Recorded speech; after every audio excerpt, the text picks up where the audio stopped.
2011년 2월 4일 날 21시경입니다. 네. 경남 고성군에 소재한 한 회사에서 같이 근무하던 사람들이 있었어요. 이 두 사람이 회사 근처에 있는 한 식당에서 같이 술을 마셨어요. 둘 다 만취 상태에 들어갔대요. 네. 회사 공동 숙소 그 모텔로 가게 돼요. 네네. 아내 이해하고는 성관계를 하지 않는다 이렇게 말했더니 여성이 유사성 관계를 해달라 성행위를 이걸 요구했다는 거예요. 네. 과정에서 네. 여성의 허벅지를 물어뜯고 외음부 또 항문 등등의 이제 유사성 관계니까 네. 손을 삽입한 거죠. 손을. 당연히 경찰이 이 남성을 연행해가지고 네. 조사를 하게 되겠죠. 네. 전혀 기억이 안 나고 마치 나는 지금 꿈을 꾼 것 같다. 그러면서 이른바 얘기하는 심신미약을 주장했습니다. 대한민국에서 아마 최초일 거예요. 이런 사건.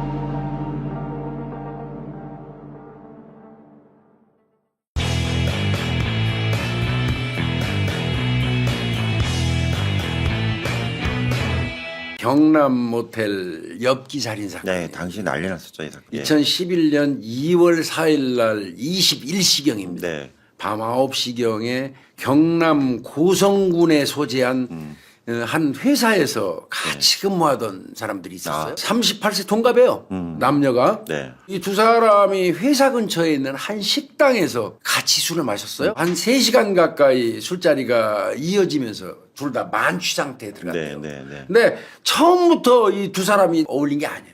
각각 따로 왔다가 같은 회사 사람이니까 네. 합석돼서 둘이 남아버린 거예요. 이제 21시경부터 23시 40분까지. 어휴.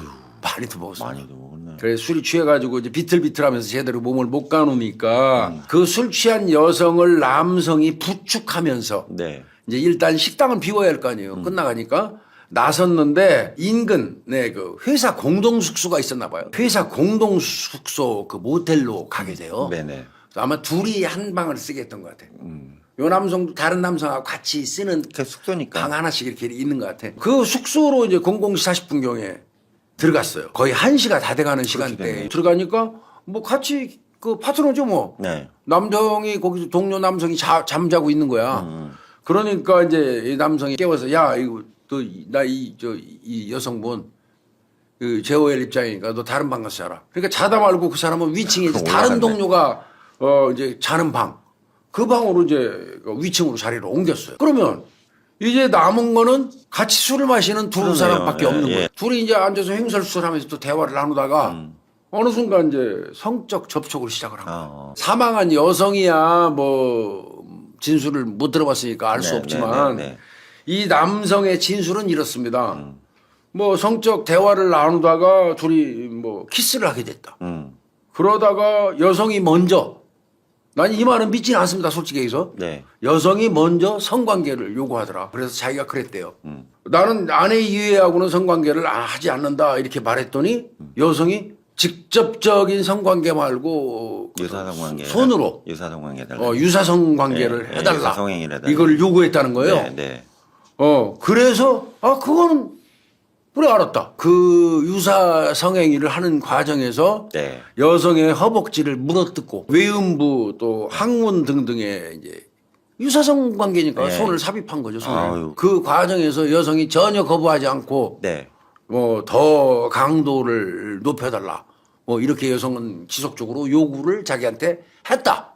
그래서 자기는 그 여성의 요구에 응해서 자꾸 강도를 높였다. 세게 강도를 높이는 과정에서 너무 깊숙이 삽입하여 손이 너무 많이 이제 그러니까 삽입된 장기까지 거예요. 파열이 된 거죠. 그 안에 있는 이제 직장을 건드린 거예요. 아유. 손에 잡히는 대로 장기를 당긴 거예요. 네, 그렇게 된 거예요. 잡아당기는 바람에 일부 장기가 적출이 됐어요. 네.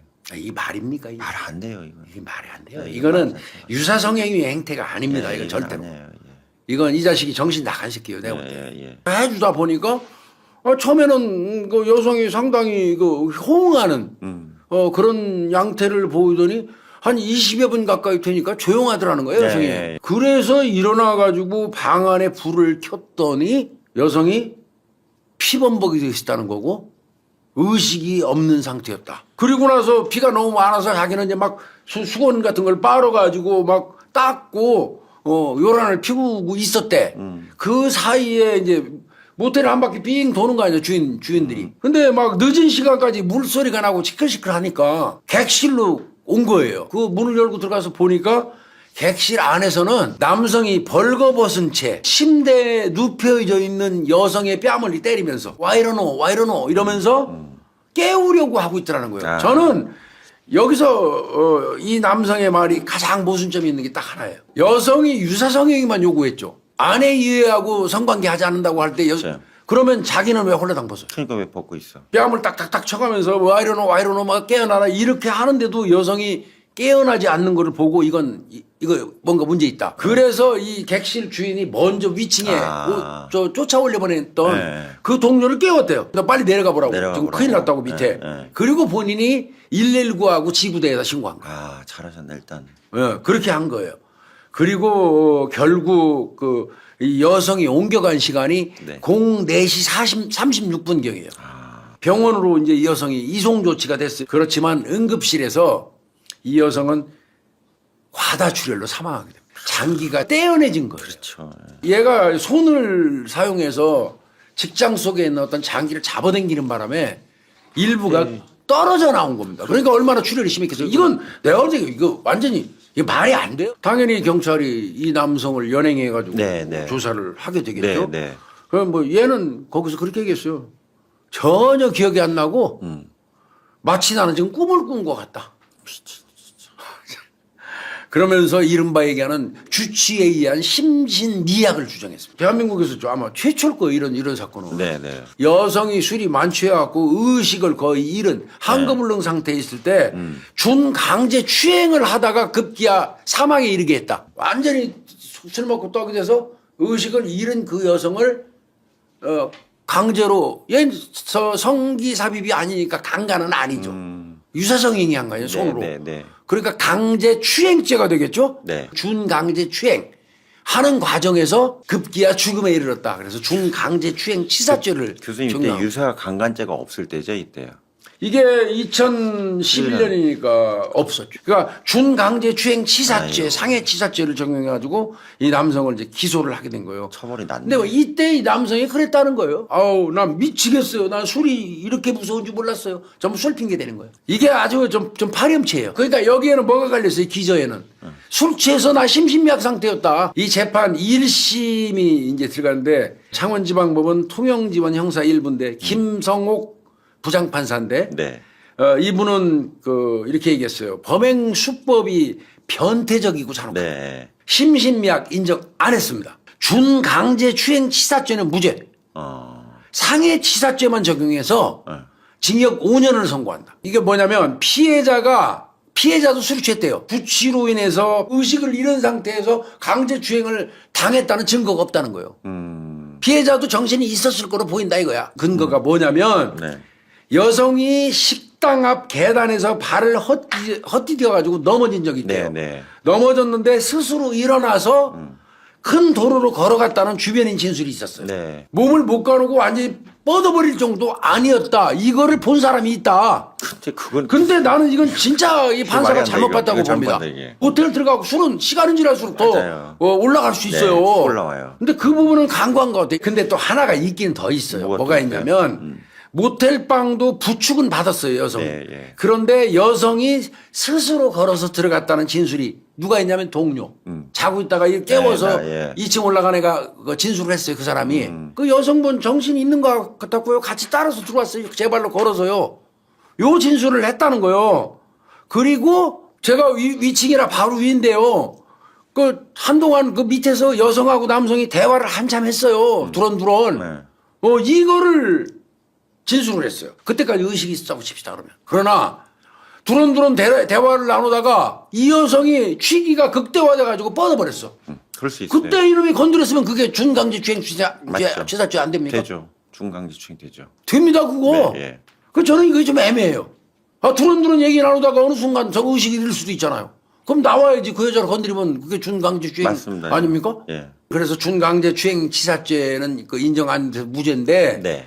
그렇지만 이게 이 남자가 통상적인 어떤 성적 행위를 넘어서서 성기에다가 주먹을 삽입하고 너무 깊숙이 거의 팔꿈치까지 그 삽입을 했고 그 과정에서 피해자의 이 직장이 걸렸을 거 아니에요 손에. 네. 그거를 움켜쥔 상태에 잡아 당긴 게 이게 말도 안 된다. 응? 직장 일부가 이탈이 돼버린 거 아니에요.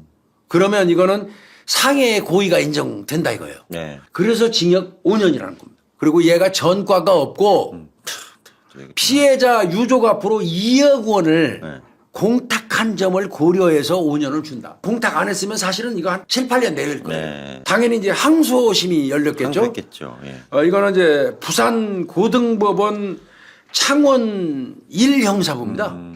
허부열 부장판사예요. 남성이 범행 당시에 술에 취해서 사물을 변별할 능력이나 의사를 결정할 능력이 미약한 상태에 있었다. 일반인이 이런 짓을 할 수가 있냐는 거야. 막 이렇게 하는 거를 이거 한 걸로 봐서 이게 심신미약의 네. 증거래. 아이고. 이거는 정말 유감 많습니다. 이런 판결은. 그럼 엽기적으로 살인하면 그것도 심신미약이네. 이거는 정말 아닌 거거든요. 이건. 예. 그러면서 상해치사자만 적용해가지고 1년 깎아줘요. 감형됐겠네 이러면. 징역 4년 됐어요. 네. 그러니까 심신미약 인정된 겁니다. 1년 깎였네. 저는 이 판결은 좀 유감입니다. 대법원 이제 상고 가서도 거기서도 그대로 인용됐어요. 그런데 한 7년 정도 지난 다음에 이게 도저히 이거 두고 못 보겠다고 생각하는 사람들이 있었어요. 2018년 10월 22일 청와대 국민청원에 이 사건이 등장해요. 네. 갑자기 나타난 거예요. 7년 만에. 네.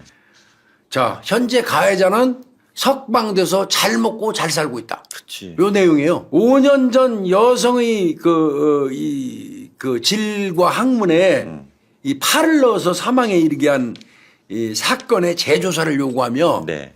당시 판결에 문제가 있다고 주장합니다. 당시 가해자의 진술만으로 준유사강간 치사 혐의가 무죄가 되고 그렇죠.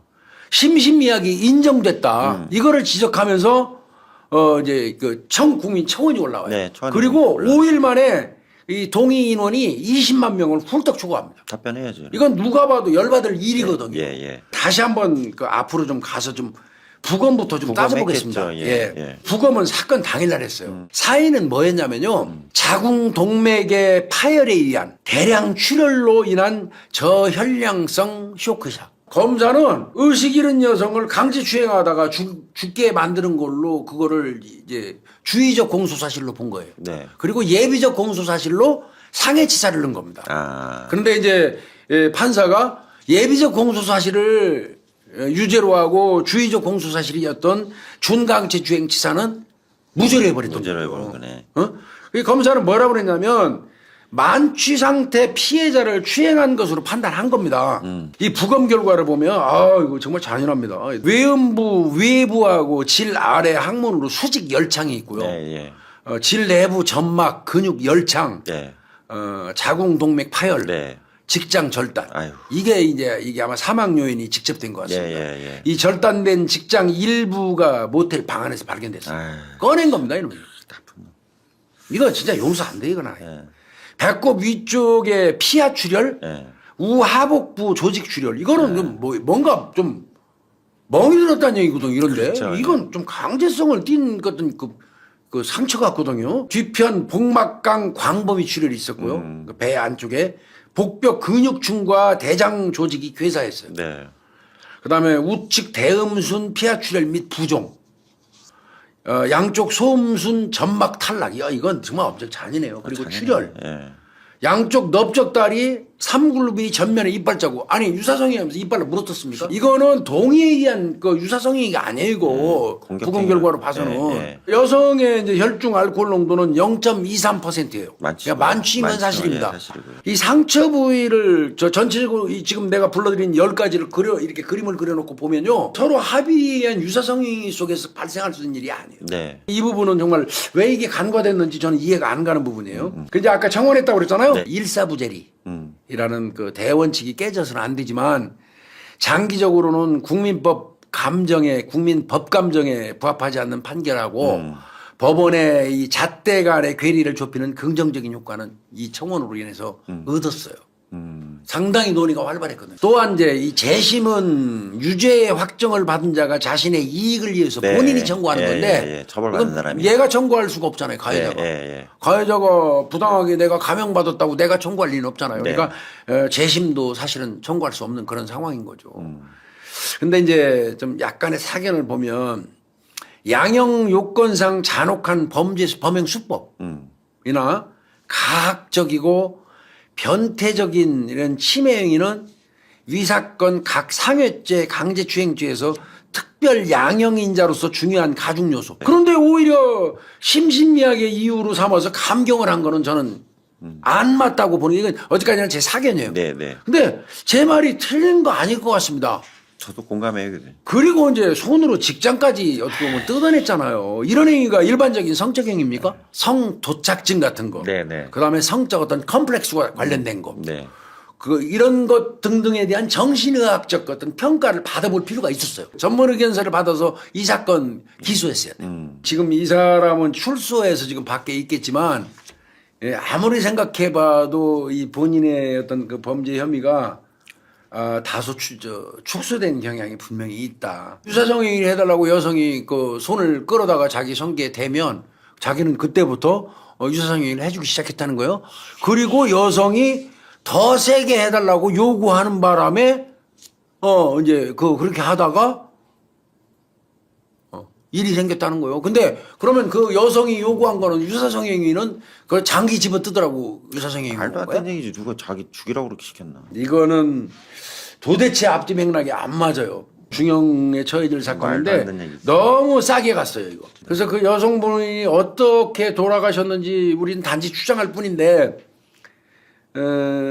이 여성분 저희들이 명복을 빌겠고요. 이 남성 아마 뭐 진즉 살고 나와서 지금 아마 정상적인 아까 그 국민청원에 나온 것처럼 잘 먹고 잘 살고 있겠지만 네. 평생 동안 한 여성을 이거 살해한 겁니다. 네. 이 사건은 아마 이제 이후에 이거와 유사한 사건이 일어나지도 않겠지만 일어난다 손치더라도 이 사건의 전례처럼 판단하지는 않을 거예요. 이게 그 범죄학 연구자들한테 아픈 사건이에요. 이게. 아픈 사건입니다, 예. 이거. 그래서 좀 불편하지만 오늘 네. 323회로 경남 모텔 엽기 살인 사건 네, 그래. 다뤄봤습니다. 아유, 잘 들었습니다. 네, 고생했습니다. 네.